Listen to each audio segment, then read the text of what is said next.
Hello and welcome back once again to the HR Social Hour Half Hour Podcast.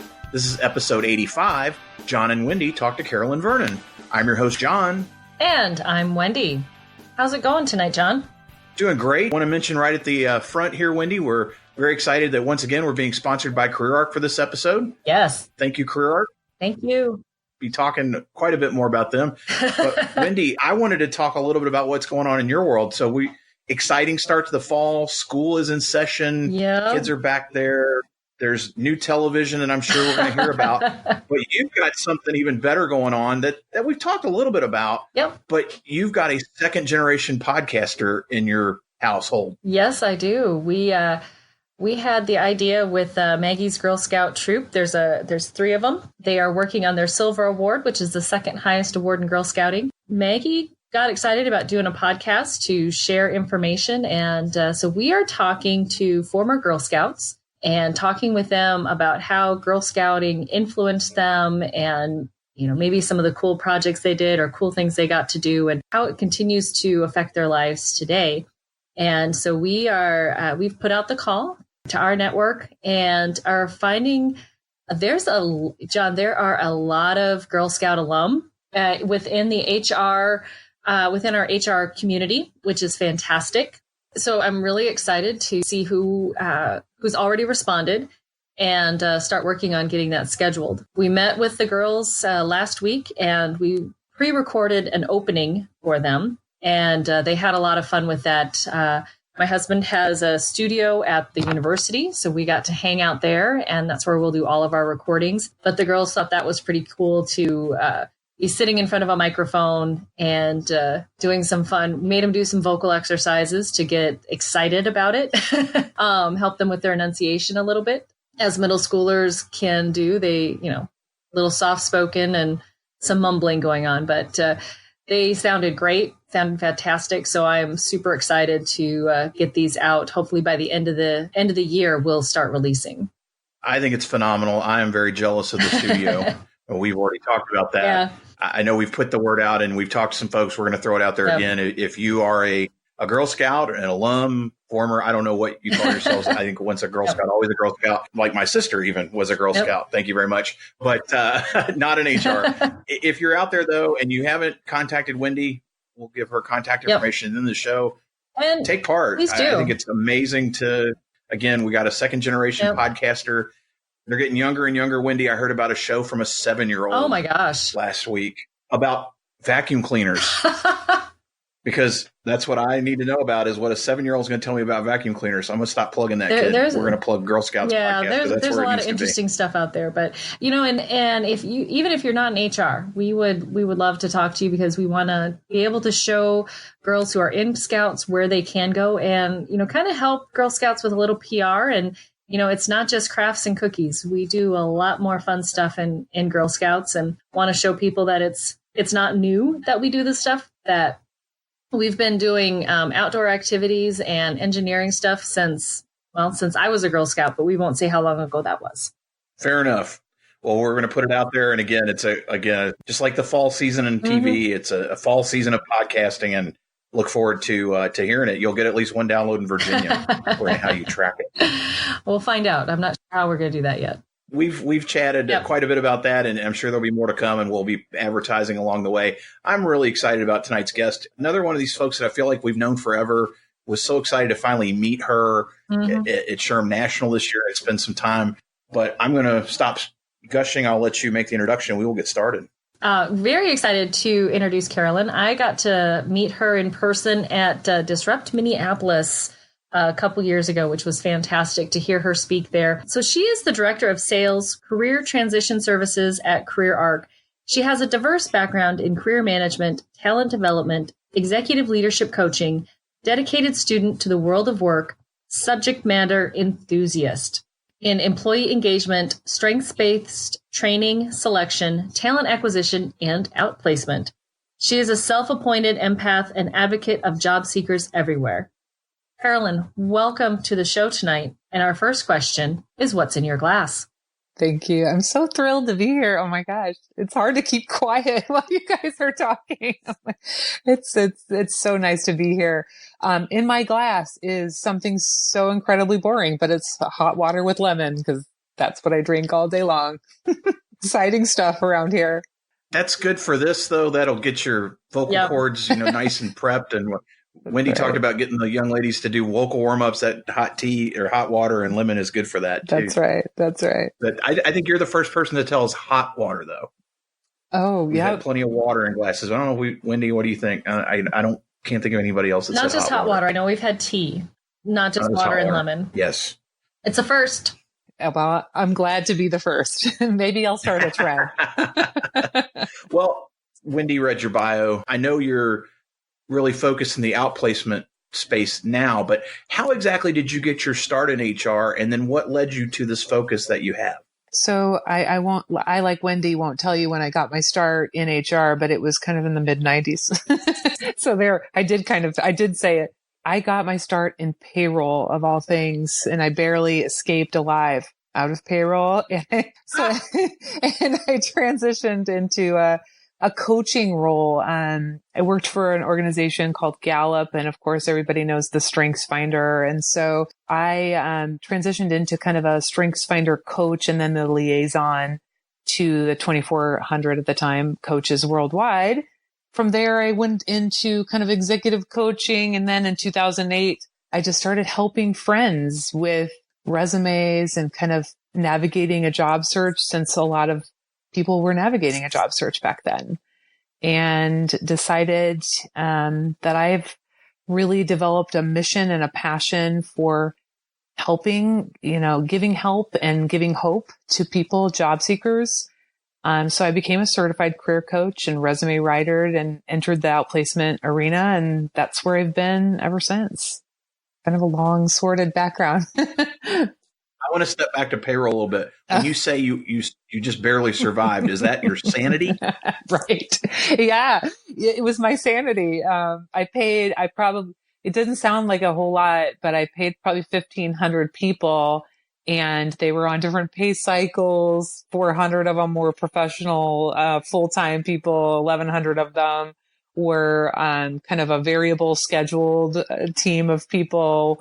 So it was, I barely escaped, going insane from that position. I think we should point out, Wendy, I think you'll agree with me. For our friends out there that love doing payroll, yes, we love you for doing it. Not my thing. Oh boy, At some point we need to have, I know we know a payroll focused person out there. Hey, if you're listening, shoot us a note. We'll talk about having you on the show. Sure, but yeah, no.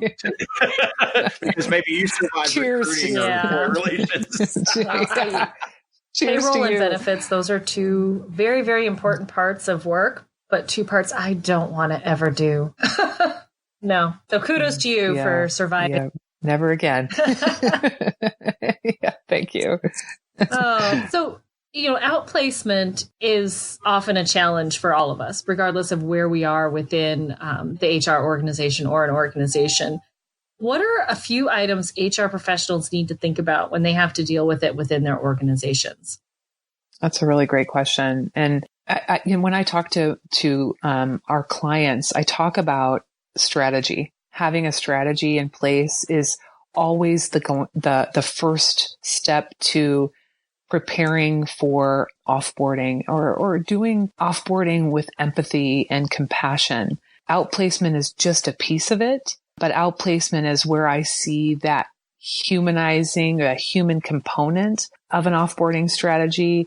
It's really providing that help and hope, which I refer to quite a bit when I'm having conversations with people. And it's really providing that help with transitioning into a new role as quickly as possible, which is, I know, the goal of not only the job seeker, but the individual organizations that are letting these impacted employees go. I know that is their goal, as well as to get them landed and on their feet again as quickly as possible. So outplacement is really kind of that piece of the offboarding strategy. You talked earlier about, especially when you started working with folks on resumes, 2008 or so. Yep. With the shift and the options, the availability for online help, as it were, from an outplacement perspective. Have you seen a real shift with your customers and the folks that you're talking to move to those models, or do people see that as an ease of use type thing these days? Everybody wants things now. Otherwise, thinking about all the things that are on demand, if you will, Hulu, Netflix, Uber Eats, everybody wants things right now. And because of that, we have seen a significant shift to the desire to receive coaching assistance on demand. So, CareerArc has really answered that call as far as that need. And that has been a major shift. Even back when I was coaching, it was probably around a 50-50 split as far as people who desired a home-based program, what we called a home-based program versus which is the virtual model, which is, or versus an office-based program, which is, visiting brick and mortar. Now it's probably 90-10 split, just because people don't want to fight traffic. If you can just pick up the phone or, even go face to face with a coach and talk through what you need to carry on about your job search. Yeah, that's a great question. And I have seen a significant shift in a very short period of time. 90-10 is amazing. I guess I'm a bit surprised it's that high. I'm not surprised there's seen that shift. That's really telling to say it's definitely vast that quickly. Yeah, you have to think of all the things that have gone on demand in that period of time, Sure. So many, think of the Blockbuster. Blockbuster laughed at a Netflix approach at first. And then within, I think it was only 5 years they were filing bankruptcy. Well, speaking of things that are on demand, we first met you through NextChat. Speaking of demand, instant information out there like that. And really excited that you're going to be joining us for this month's social hour chat when we talk about outplacement. I guess talk a little bit about how you initially got involved in chats and why do you stay engaged? I love NextChat. By the way, I have learned so much from my network of HR practitioners. It's insane the wealth of knowledge that you all have that I've been able to tap into just, on a weekly basis, or it's the amount of information that I've gathered and the amount of camaraderie that I've been privy to with these NextChats and this group that, participate in the NextChats. It's overwhelming. I've gained so many networking contacts that I know that if I have a specific question, I know exactly who to go to within that group. And then I've gotten to meet them in person, which was even more exciting at the SHRM conference back in June. But I'm going to be like gum on their shoes. they're never going to get rid of me. I'm never going anywhere. I'm going to keep, that's what keeps me engaged, is just the amount of the wealth of knowledge that you're privy to, tapping into chats and podcasts and things from people that participate, HR practitioners that participate in these groups. It's great. I like you said, stick to it. I like that. You can stick around all you want. Yes. Thanks. No, for sure. I appreciate that. Happy to have you. And there's something, I believe it was Dave Ryan used the phrase marvelous when you meet your invisible friends in real life and get a chance to connect with them on another level. When we talk about networking, we hear that a lot, that, people use the online networking to be more comfortable with the in-person networking. So, but yeah, being able to know who do you need to call when something comes up, then, when you have that plethora of folks to do that. Yes. That's right. And in the turn, I hope that, I've taught some people some stuff about compassion and having compassion and empathy in a leadership position, because that's certainly been my, my message. And I hope that I've been able to bring that to the table too, because I know that networking is a give and take. So it's not just take from people. I'm hopefully giving a little bit back. Oh, for sure. I think I've learned from you, and I've shared. Well, I need to share it a little bit more, but your Disrupt Talk in Brookings this year was just so much fun. Well, and now we get to hang out again because we're all headed to Embark next week, which is, I'm so excited. So you tell us, what are you looking forward to most? Oh my gosh, I'm so excited. I cannot wait to see the two of you. First of all, I'm so happy that you're both joining us. I know that Wendy jumped on board a little bit later, and I appreciate that. We had that discussion after Disrupt this year, and we were kind of noodling on the fact that you may be able to join us. So I am very excited to see the two of you. And actually, I get to meet some of my clients that I've never met face to face. So some of my clients are joining, which I am thrilled about. And we have such an amazing lineup of speakers. So to steal Steve Brown's word, I'm absolutely geeked about this whole conference. And the fact that it's at the W in Hollywood does not hurt. Location is always key. Yeah, that should be a lot of fun. We're going to take a quick break, and we will be right back. This episode of the HR Social Hour Half Hour Podcast is brought to you by our friends at CareerArc. Wendy and I are both very excited to be taking part in the Embark HR Innovator Summit, which is CareerArc's first conference coming up October 16th through the 18th at the W Hotel in Hollywood, California. There are an amazing lineup of speakers talking about employer branding, the future of recruiting, outplacement, all types of HR topics. Wendy and I will be producing segments during the show. We're also really excited that Embark will include Paul Lieberstein, who a lot of you know as Toby from The Office. Excited to listen to what he has to say about HR in the American workplace. It's a 3-day event full of all types of sessions and networking that you don't want to miss. If you go to web.careerarc.com/embark and use the code HRSocial, you can get a discount on your ticket. So again, go to web.careerarc.com/embark, use the code HRSocial. We look forward to seeing you at the Embark Summit. Now, back to the show. Welcome back to HR Social Hour, and you are back just in time for the half-hour question connection, everyone's favorite part of our show. Who was your first professional mentor, and what was the most important thing you learned from them? My first professional mentor was a gentleman by the name of Charlie Cologne. And Charlie was the type of leader that made coming to work every day fun. So I watched him and how he engaged his teams. He was a coach first and then a manager, which I learned a lot about leadership from him. I also learned how to personalize each and every professional relationship that I make from him as well. And now he and I work together at Gallup. He's now, shout out to Chick-fil-A. He owns several Chick-fil-A's in Nebraska. So he went a completely different direction, but it was the perfect path. So I learned a lot from him. Who's one person you've gained in your network in the last year that you think more people should know? Oh my gosh, does it have to be one? I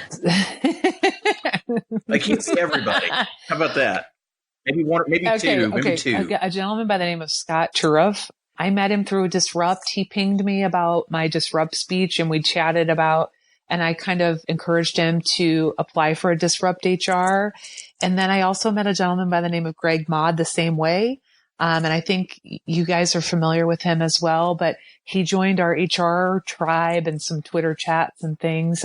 Both of them are phenomenal people. And I think they bring a lot to my world professionally. And I think they bring a lot to a lot of people's world professionally. Awesome.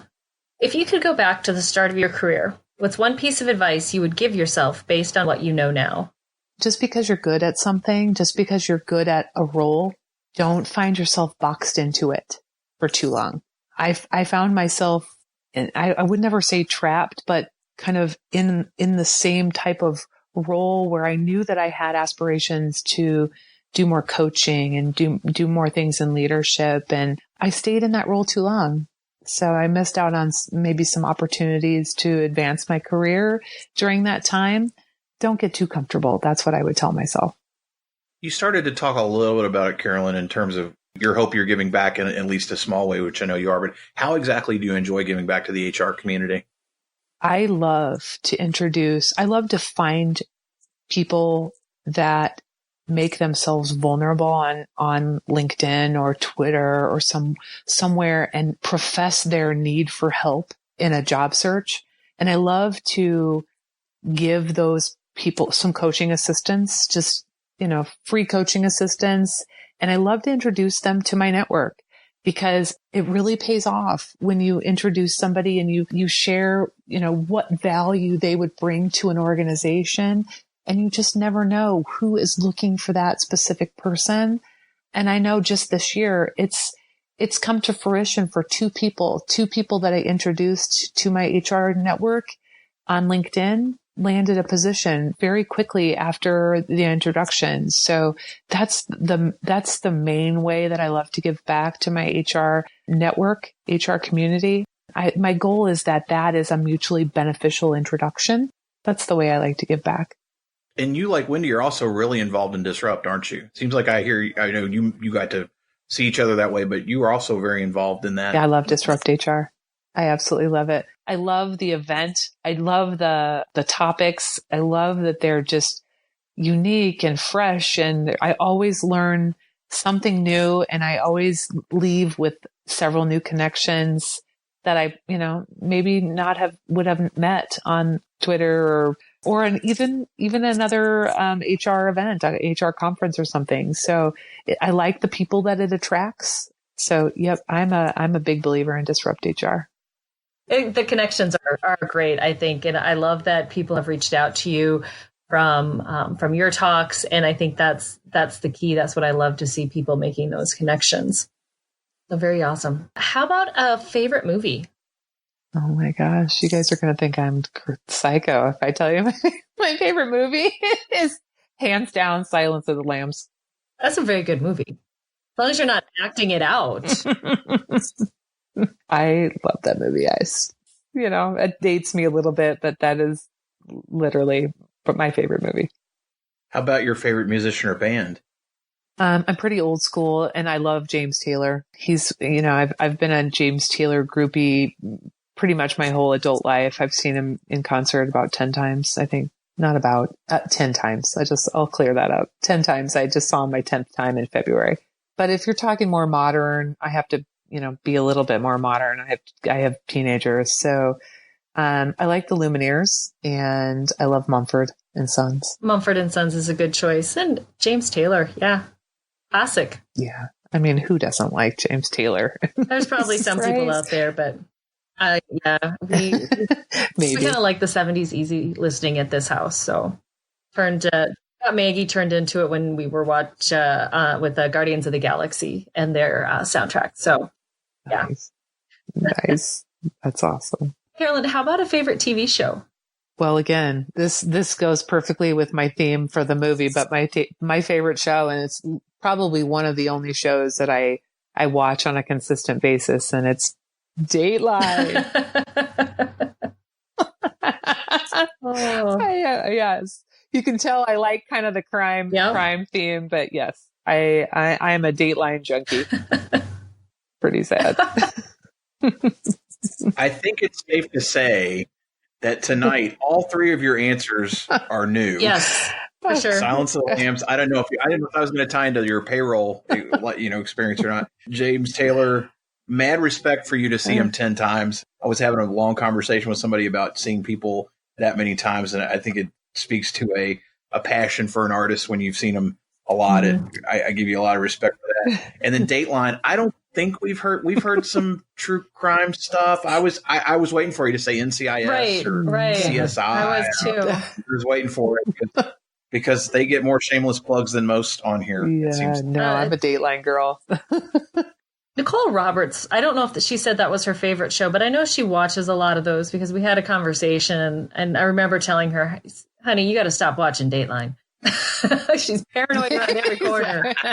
Just stop. Go watch something fun. You can't even walk down the street with you. That's right.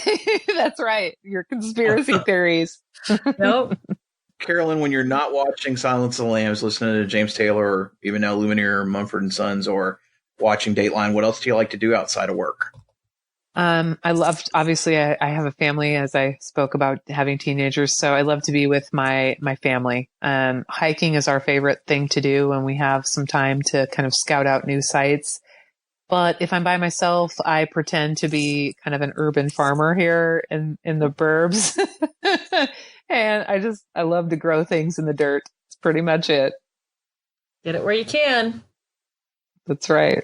Yeah. So finally, Carolyn, if you weren't in the HR profession, what do you think you'd be doing? Running a dog rescue. Nice. Yep. I would definitely be running my own.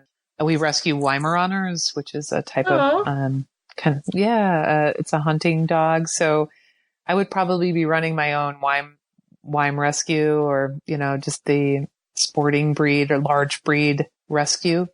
And then writing books about rescuing. That's really what I would like to do. I love it. Well, we're glad that you're not that wouldn't be a fantastic thing to do. And I know we've had several people talk about animal rescues. I don't know about that particular breed. I think that's the first time that's happened. But we're glad you're not, because if you were, then we wouldn't be talking to you. We wouldn't have had a chance to meet you where we have in the past and chatting. And then, as we mentioned, you're going to be taking part as part of our chat here at the end of the month as our subject matter expert on this topic. And so we're just thrilled that you are doing what you're doing and that you're part of our community. I guess there are probably some of the folks that are out there that are listening that aren't connected with you right now. What's the best way for them to reach you out there? To connect with me on LinkedIn, Caroline Vernon, Vernon on LinkedIn. And I'm on Twitter at outplacement SME. We will have that in the show notes. Wendy, what about you? What's the best way for the listeners to find you out there? Best way to find me is on my blog, mydailyjourney.com. Daily is D as in dog, AILEY. And of course, as John said, join us on the fourth Sunday of each month for our monthly Twitter chat. This month, we will be excited to welcome CareerArc and Carolyn to the conversation. 7 p.m., fourth Sunday of each month. You can find me at hrsocialhourpodcast.podbean.com. If you go to the top left-hand side of the screen, you'll see 3 little lines. You can open up, see all the access to my social accounts there. Make sure that you download and listen to shows that you maybe haven't heard before. Once again, want to thank CareerArc for taking part in sponsoring this particular episode. And Caroline, again, really appreciate being with us. And so for the HR Social Hour Half Hour Podcast, I'm John. And I'm Wendy. And as always, be sure to connect, give back, and network. Take care, everybody. We'll see you soon.